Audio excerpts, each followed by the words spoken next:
Halo Sobat Sehat Gropet, Pekan Imunisasi Sedunia tahun 2020 diperingati pada tanggal 24 sampai 30 April 2020. Tahun ini PID mengangkat tema imunisasi untuk semua. Apakah kamu tahu apakah itu imunisasi? Imunisasi adalah salah satu upaya untuk meningkatkan kekebalan seseorang secara aktif terhadap suatu penyakit, sehingga saat terpajan dengan penyakit tersebut tidak akan sakit atau hanya mengalami sakit ringan. Penting untuk kita melakukan imunisasi karena imunisasi dapat menurunkan angka kesakitan, kecacatan, dan kematian akibat penyakit-penyakit yang seharusnya bisa dicegah dengan imunisasi. Berikut ini adalah beberapa penyakit yang dapat dicegah dengan imunisasi, seperti tuberkulosis, polio, hepatitis B, difteri, pertusis, dan lain-lain. Pernah dengar kekebalan kelompok atau herd immunity? Imunisasi melindungi kita dengan dua cara. Pertama, imunisasi melindungi individu dari berbagai penyakit infeksius. Contohnya pada kasus campak, lebih dari 99% orang yang mendapatkan 2 dosis vaksin MR akan sepenuhnya terhindar dari penyakit campak. Selain itu, ada cara kedua di mana vaksin dapat melindungi kita semua. Jika imunisasi menghentikan kita terkena penyakit, kita tidak akan menyebarkan penyakit ini ke orang lain. Ini secara efektif benar-benar menghentikan penyakit infeksi tersebut untuk beredar. Hal ini disebut dengan herd immunity atau kekebalan kelompok. Karena imunisasi membantu melindungi kelompok rentan infeksi seperti bayi baru lahir yang terlalu muda untuk divaksin, lansia yang sistem kekebalan tubuhnya menurun karena penuaan, orang-orang dengan kanker atau transplantasi organ karena mereka sedang dalam perawatan yang menurunkan sistem imun, dan orang yang sudah diimunisasi namun tidak merespon vaksin yang diberikan karena alasan yang tidak diketahui. Jika semua orang di sekeliling populasi rentan diimunisasi sepenuhnya, hal ini dapat membantu melindungi mereka dari penyakit serius seperti campak yang dapat membunuh. Jadi, meskipun kamu merasa tidak berisiko terjangkit penyakit tertentu, imunisasi menguntungkan orang-orang lain di komunitas dan keluargamu. Maka dari itu, imunisasi memberikan kesempatan terbaik untuk perlindungan individu dan juga melindungi kelompok-kelompok rentan di masyarakat kita. Imunisasi sudah ada sejak tahun 1985 dan dikembangkan sampai sekarang. Kenapa sih imunisasi harus dikembangkan? Karena seiring perkembangan waktu, banyak penyakit-penyakit baru yang untuk dicegah agar tidak mewadah. Maka dari itu, imunisasi terus dikembangkan sampai saat ini.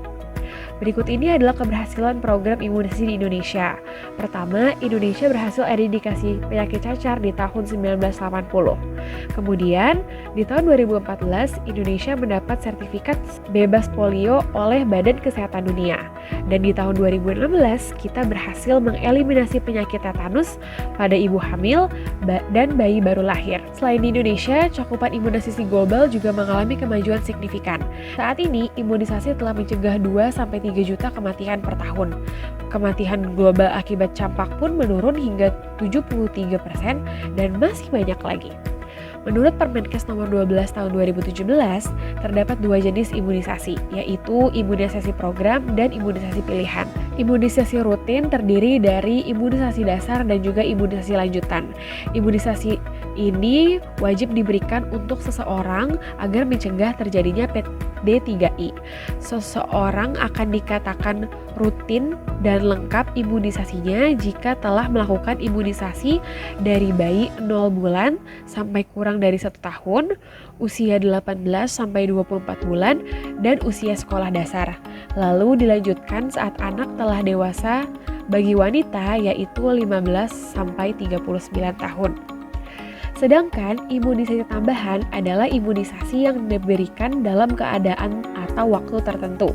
Misalnya, terjadi wabah di suatu daerah yang bisa dicegah dengan imunisasi, seperti wabah difteri pada tahun 2017 sampai 2018 di Indonesia. Maka imunisasi akan diberikan kepada sasaran tanpa melihat apakah imunisasi anak tersebut lengkap atau tidak. Kemudian, imunisasi khusus. Imunisasi ini diberikan kepada orang yang ingin melakukan perjalanan ke daerah endemis atau tinggi angka kejadian PD3I-nya. Misalnya, jika ingin Naik haji wajib untuk diimunisasi meningitis karena di Arab Saudi merupakan negara yang memiliki angka penyakit meningitis yang tinggi. Sementara itu, imunisasi pilihan adalah imunisasi yang diberikan sesuai dengan kondisi atau pilihan masing-masing orang. Misal, jika orang tua takut anaknya terkena hepatitis A, maka dapat diberikan imunisasi hepatitis A. Puskesmas Kecamatan Grogol Petamburan memiliki komitmen penuh untuk mendukung program imunisasi untuk semua. Sesuai dengan Permenkes nomor 12 tahun 2017, imunisasi rutin tidak hanya diberikan kepada bayi dan balita saja loh, tetapi juga diberikan untuk anak sekolah serta perempuan usia subur. Pada bayi dan balita, imunisasi rutin diberikan pada usia 0 sampai kurang dari 1 tahun atau biasa disebut dengan imunisasi dasar lengkap. Dan jangan lupa wajib untuk melakukan pengulangan imunisasi di usia 18 bulan ya. Nah, walaupun anak telah melengkapi imunisasi dasar dan lanjutan 18 bulan, imunisasi wajib diulang kembali pada saat anak sekolah. Itu ada bulan imunisasi anak sekolah pada sekolah dasar sesuai dengan jadwal yang ada. Jangan khawatir, petugas puskesmas akan datang ke sekolah untuk melakukan imunisasi pada anak. Puskesmas Kecamatan Grogol Petamburan juga rutin melaksanakan imunisasi lanjutan anak sekolah di seluruh sekolah di wilayah Kecamatan Grogol Petamburan. Jangan lupa juga untuk melakukan imunisasi tetanus difteri atau TD pada perempuan usia subur, yaitu 15-39 tahun, termasuk perempuan yang ingin menikah dan ibu hamil untuk mencegah terjadinya penyakit tetanus dan difteri pada bayi baru lahir. Jadi gak hanya anak kecil saja, tapi ibu-ibu pun juga perlu diimunisasi lanjutan. Masih ada yang dibingungkan tentang imunisasi?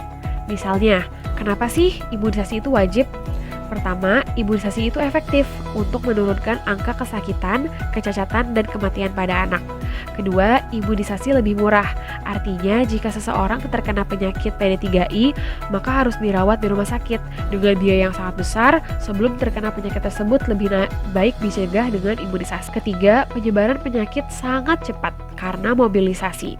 Setiap negara pun mewajibkan untuk dilakukan imunisasi agar ketika bepergian ke luar negeri tidak membawa virus dari negara tempat dia berasal ataupun sebaliknya.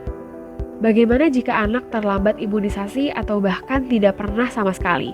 Orang tua tidak perlu khawatir, segera datang ke fasilitas kesehatan terdekat untuk mengetahui imunisasi apa saja yang bisa diberikan untuk anak.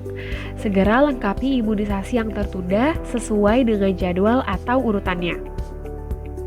Lalu, kenapa sih imunisasi perlu diulang? Karena semakin bertambahnya usia, kekebalan tubuh kita semakin menurun, sehingga perlu dilakukan pengulangan imunisasi agar kekebalan tubuh kita tetap maksimal dan terhindar dari penyakit-penyakit yang membahayakan.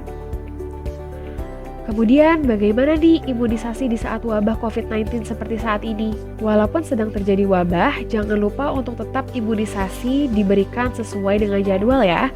Ibu dan bapak dapat membawa anak ke fasilitas kesehatan terdekat seperti puskesmas, rumah sakit, klinik, dokter atau bidan praktek yang melayani imunisasi. Dan jangan lupa untuk memakai masker serta mencuci tangan ya. Jadi, jangan lupa untuk imunisasi agar melindungi diri kita dan orang-orang di sekitar kita. Selamat Pekan Imunisasi Dunia tahun 2020. Imunisasi untuk semua.